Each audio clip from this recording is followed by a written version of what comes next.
All right, welcome to The Explainer.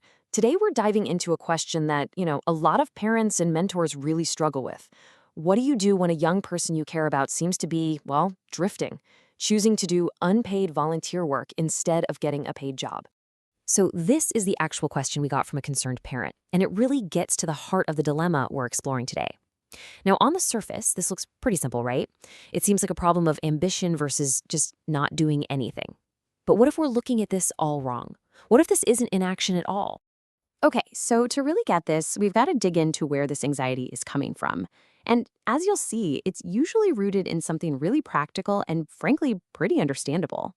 So the idea here is that the worry, deep down, isn't really about the son's character or the fact that he's volunteering. Nope, it's about the money, or, well, the lack of it. The real fear is about financial instability and this feeling that he's failing to launch into the real world. But here's the thing. What if focusing so hard on the money is making us miss the point entirely? Like, what if we're completely misreading what's actually going on here and missing out on something incredibly valuable? So, okay, let's try to flip this on its head. What if we stop looking at this as not having a job and start seeing it as a totally different kind of work? Yeah, the whole concept here is to stop thinking about this as just, charity work. Instead, think of it as this deep, hands-on form of education.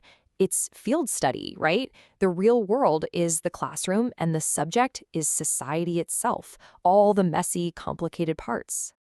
And this right here lays it out perfectly. You've got these two totally different ways of looking at it. The traditional view, it just sees wasted time, someone falling behind their friends. But this field study view, it sees someone actively learning, soaking up real-world knowledge you just can't get from a book. And that's the key takeaway, isn't it? This isn't just about wandering around aimlessly. It's a very deliberate process of, well, collecting data. The whole idea is to get a deep, first-hand understanding of society's problems now so you can actually make a real intellectual contribution to solving them down the road. Now, let's be real for a second. This doesn't mean the parent's worry is totally off base. Not at all. There is a very real, very significant risk that comes with taking this path. And this is it. This is the big danger. You can absolutely get stuck. And that fear that this whole field study thing just becomes a permanent state of, going nowhere, that's a totally valid concern. It's the difference between being on an expedition and just being lost. So what does stuck even mean in this context? Well, it's when your worldview actually gets narrower instead of bigger. It's when you kind of lose that muscle for higher level critical thinking. And ultimately, you just end up in this cycle of struggling without ever really growing, just kind of going through the motions. Okay, so this leads us to the million-dollar question, right? If this path has two such different outcomes, either amazing growth or total stagnation, how on earth can you tell which one it is? Well, the answer is actually surprisingly simple. It's a really elegant way to figure it out. And funny enough, it has almost nothing to do with what happens during the day, and everything to do with what happens when the day is over. You see, the huge difference lies in how you spend your evenings. The person who's getting stuck, they finish up for the day and then just drift. They grab a drink, make some idle calls, anything to just switch off.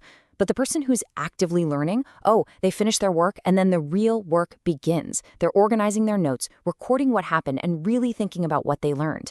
They're turning that raw experience into actual knowledge. And, this isn't some special rule just for volunteers. This is a universal sign of growth. I don't care if you're a student, a CEO, an artist, whoever.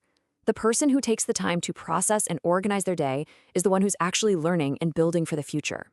So let's take a look at how this one simple, daily habit can snowball into something absolutely massive. We're not just talking about keeping a journal here. We're talking about forging real wisdom out of raw experience. It's all about the power of compounding. You record your experiences every day. That builds up this huge, organized bank of real-world knowledge. And once you have that, you can start to synthesize new ideas, see patterns no one else sees. And that is what lets you do that high-level intellectual work that can actually make a huge impact. I love this quote because it just nails the whole idea. What you see on any given day might look small, but it's that invisible work, the organizing, the reflecting, that's the real engine for everything that comes later. It's the best investment you can possibly make in yourself. And that really leaves us all with one final crucial question.